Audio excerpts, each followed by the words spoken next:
વલસાડ જિલ્લામાં canal overflow થઈ અને કેનાલ ઓવરફ્લો થવાને કારણે કેનાલના પાણી આસપાસના ગામમાં ખેતરમાં ઘૂસી થયા। પારનેરા પાડી ગામ પાસે કેનાલ ઓવરફ્લો થઈ પાણી ભરાવાને કારણે ભારે નુકસાનીનો પણ દાવો છે।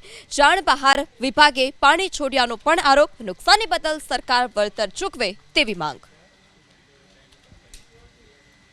નેરખાંટાવાળાએ પાણી રાત્રે અણચીતું છોડી દીધેલું, ખેડૂતોને કોઈ પણ જાતની પૂર્વ જાણ કરેલી નહીં ને મેં ઓછામાં ઓછી 1 વીઘો ટામેટી બનાવેલી, લગભગ 25-27 હજારનો ખર્ચો કર્યો એમાં ને મારા લગભગ નહીં તો દોઢ પોણા 2 લાખના ટામેટા નીકળતે। આ ખેતરમાં જે પાણી ફરી વળ્યું ને મને જે નુકસાની થઈ તો હવે એનું શું એમ, કારણ કે આ નેરખાંટાના પેલુંના લીધે આડોડાઈથી અને કોઈ પણ જાતની જાણ ખેડૂતને કરેલી નહીં ને અણચીતું પાણી મારી જિંદગીમાં, મારી આટલી ઉંમરમાં કોઈ દાડો આ પાણી નેરપણથી પલટીને નહીં આવેલું। આ પહેલી વાર પાણી આવ્યું ને મારા ખેતરમાં આવી રીતે નુકસાની થઈ। એવા તો અનેક જગ્યાએ ઘૂસી ગયા હશે પાણી।